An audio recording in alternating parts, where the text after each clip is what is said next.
Nesta série de aulas, vamos resolver os problemas do capítulo 12 do livro Fundamentos de Física, de Halliday e Resnick, 10ª edição. Problema 32. Na figura 12.48, a motorista de um carro que se move em uma estrada horizontal faz uma parada de emergência aplicando os freios de tal forma que as 4 rodas ficam bloqueadas e derrapam na pista. O coeficiente de atrito cinético entre os pneus e a pista é 0,40.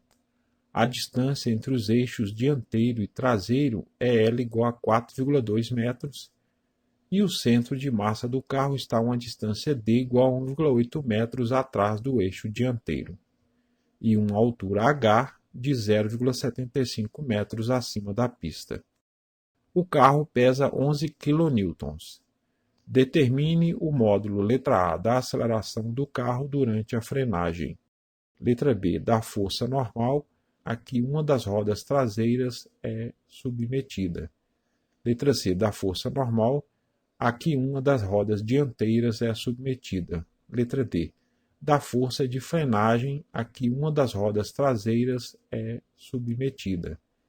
E letra E, da força de frenagem a que uma das rodas dianteiras é submetida. Sugestão: embora o carro não esteja em equilíbrio para translações, está em equilíbrio para rotações. Primeiro, vamos identificar as medidas informadas no enunciado do problema. A distância entre os eixos é L igual a 4,2 metros. A distância do centro de massa até o eixo dianteiro é D igual a 1,8 metros. A altura do centro de massa em relação ao chão é H igual a 0,75 metros. O peso do carro é P igual a 11 kN. E o coeficiente de atrito cinético entre as rodas e o chão é μc igual a 0,40.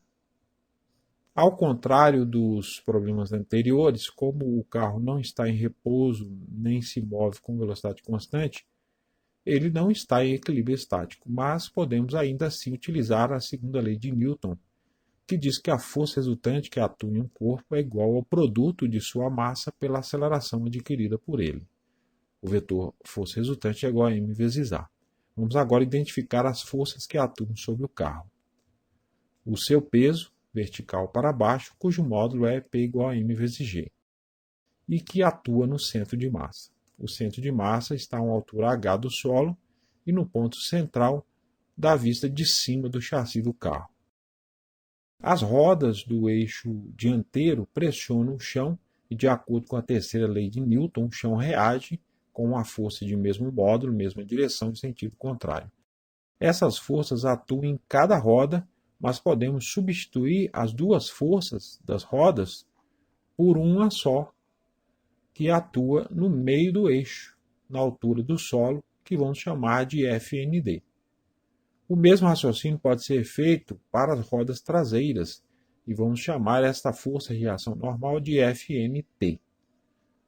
Nas rodas dianteiras, atua a força de atrito cinético, contrária ao movimento do carro, que atua em cada roda, mas vamos substituir essas duas forças por uma, atuando na altura do solo, na direção do ponto médio do eixo dianteiro, que vamos chamar de FAD. De maneira análoga, as forças de atrito das rodas traseiras serão substituídas por uma força atuando na altura do solo, na direção do ponto médio do eixo traseiro, que vamos chamar de FAT. Vamos considerar os sentidos horizontal para a direita e vertical para cima como sentidos positivos. Na direção horizontal, o movimento é acelerado, o carro está sendo freado. Então, ele tem aceleração nessa direção. Aplicando a segunda lei de Newton na direção horizontal, ela se torna FAD mais FAT, as forças horizontais, tem que ser igual a m vezes a. A força de atrito cinética é proporcional ao módulo da força de reação normal à superfície que ela atua. E a constante de proporcionalidade é o coeficiente de atrito, né? A força Fc é igual a μc vezes Fn. Então, podemos reescrever a equação anterior como μc vezes Fnd mais μc vezes FNT é igual a M vezes A. Podemos colocar o μc em evidência. μc vezes FND mais FNT é igual a M vezes A. O carro não se move na direção vertical e a soma das forças nessa direção é nula. Então, FND mais FNT menos P tem que ser igual a zero. FND mais FNT menos MG, que é o P, é igual a zero. Então, FND mais FNT é igual a M vezes G. Podemos substituir a expressão dentro dos parênteses, na equação anterior, por MG. Então, fica μc vezes mg é igual a m vezes A. Podemos simplificar o m. Então, o A vai ser mc vezes g. 0,40 vezes 9,8, que dá 3,92 metros por segundo ao quadrado, a unidade de aceleração. Escrevendo o resultado com dois algarismos significativos, que é a precisão das medidas originais, ele se torna. O A vai ser 3,9 metros por segundo ao quadrado. A segunda lei de Newton para a rotação diz que o torque resultante é igual à taxa de variação do momento angular. Então, o vetor tal R é igual a dl dt. Seguindo a sugestão do enunciado do problema, o momento angular do carro em relação ao seu centro de massa é nulo. Então, o torque em relação a este ponto também será nulo. Então, o tal devido a FAD, mais o tal devido a FND, mais o tal devido a P, mais o tal devido a FAT, mais o tal devido a FNT tem que ser igual a zero.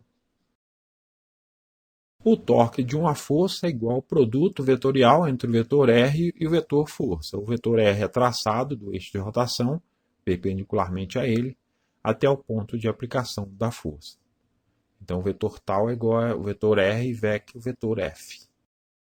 O módulo deste produto vetorial é igual ao produto dos módulos dos vetores e do seno do ângulo formado por eles. Então, o módulo de tal é igual ao módulo de R vezes o módulo de F vezes o seno de θ. Escolhendo esse eixo de rotação e que passa pelo centro de massa, o torque devido ao peso é nulo, já que essa força atua no centro de massa. Vamos considerar positivo o torque da força que, atuando sozinha, fizer o carro girar no sentido anti-horário e negativo se fizer o carro girar no sentido horário. Considerando a força FAD, se traçarmos o vetor RAD do eixo de rotação até o ponto de aplicação da força, o torque devido a essa força faria o carro girar no sentido anti-horário. O torque devido à força é positivo. Então, o tal devido a FAD vai ser RAD, o módulo do vetor R, vezes μc vezes FND, que é o módulo da força, vezes o seno de θ. Podemos identificar um triângulo retângulo na figura, cuja hipotenusa mede RAD e os catetos medem H e D. Se calcularmos o seno do ângulo θ utilizando essas medidas, teremos que o seno de θ vai ser H, que é o cateto oposto, sobre RAD, que é a hipotenusa. Então, RAD vezes seno de θ é igual a H. Substituindo na equação anterior, ela se torna o tal devido a FAD vai ser μc vezes FND vezes H. Considerando a força FND, se traçarmos o vetor RND do eixo de rotação até o ponto de aplicação da força, o torque devido a essa força faria o carro girar no sentido horário, então o torque é negativo. Então o tal devido a FND vai ser menos RND, que é o módulo do vetor R, vezes o módulo do vetor FND, o seno de θ.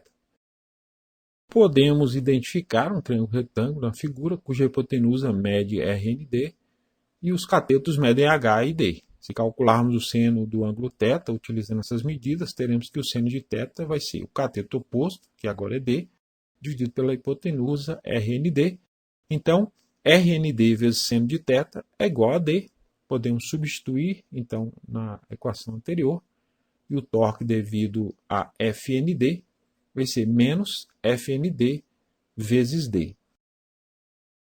Considerando a força FAT, se traçarmos o vetor RAT do eixo de rotação até o ponto de aplicação da força, o torque devido a essa força faria o carro girar no sentido anti-horário. Então, o torque é positivo. O tal de FAT vai ser RAT vezes o módulo da força, que é μc vezes FNT, vezes o seno de θ. podemos identificar um triângulo retângulo na figura cuja hipotenusa mede RAT e os catetos medem H e L menos D. Se calcularmos o seno do ângulo θ utilizando essas medidas, teremos que o seno de θ vai ser H sobre RAT. Então, RAT vezes seno de θ é H. Substituindo na equação anterior, ela se torna o torque devido a FAT vai ser μc vezes FNT vezes H. Considerando a força FNT, se traçarmos o vetor RNT do eixo de rotação até o ponto de aplicação da força, o torque devido a essa força faria o carro girar no sentido anti-horário, então o torque é positivo. Então o torque devido a FNT vai ser RNT vezes o módulo da força, FNT, vezes o seno de θ. Podemos identificar um triângulo retângulo na figura, cuja hipotenusa mede RNT e os catetos medem H e L menos D. Se calcularmos o seno do ângulo θ utilizando essas medidas, teremos que o seno de θ vai ser L menos D, que é o cateto oposto, sobre RND. Então, RND vezes seno de θ é igual a L menos D.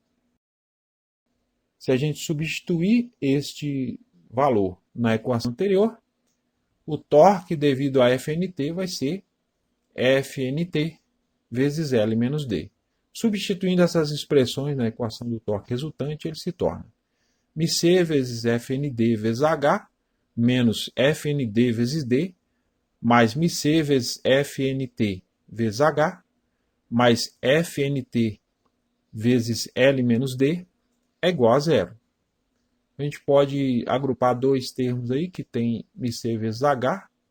Então fica μc vezes H vezes FND mais FNT menos FND vezes D mais FNT vezes L, né, já multipliquei, menos FNT vezes D. Agora a gente tem outros dois termos com D em comum. Então a gente pode escrever como μc vezes H vezes FND mais FNT, menos D vezes FND mais FNT, mais FNT vezes L é igual a zero. Voltando nossa atenção para a primeira equação que deduzimos, como P é igual a M vezes G, podemos escrever a equação como FND mais FNT é igual a P. Observe que é exatamente essa expressão que aparece entre parênteses na equação dos torques, que podemos reescrever como μc vezes H vezes P, menos D vezes P, mais FNT vezes L é igual a zero. Passando todos os termos para a direita, menos o termo de L, fica FNT vezes L é igual a D vezes P, menos μc vezes H vezes P. A gente pode pôr o P em evidência, fica FNT vezes L é igual a P vezes D menos μc vezes H.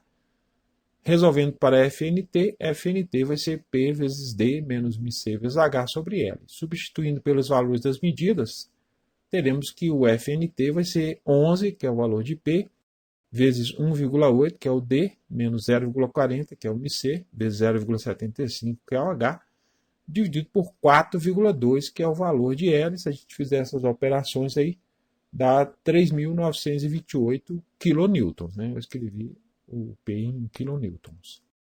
A força em cada roda traseira é igual a metade deste valor. Então, o FT vai ser 3,928 dividido por 2, que dá 1,964 kN. Escrevendo o resultado com dois algarismos significativos, ele se torna. O FT vai ser 2,0 kN. Resolvendo a equação que relaciona as forças normais para a força normal dianteira, ela se torna FND vai ser P menos FNT. Então é 11 kN menos 3,928 kN, que dá 7,072 kN. A força em cada roda dianteira é igual a metade desse valor. Então FD vai ser 7,072 dividido por 2, que dá 3,536 kN. Escrevendo o resultado com dois algarismos significativos, FD vai ser 3,5 kN. A força de atrito em cada roda traseira é a FRT, vai ser μc vezes FNT sobre 2. Né? metade da força normal nas duas rodas. Então é 0,40 vezes 3,928 sobre 2, que dá 0,7856 kN. Escrevendo o resultado com dois algarismos significativos, FRT vai ser 0,79 kN. A força de atrito em cada roda dianteira vai ser FRD igual a μc vezes FND sobre 2, 0,40 vezes 7,072 sobre 2, que dá 1,4144 kN. Escrevendo com dois algarismos significativos, ele se torna FRD é igual a 1,4 kN.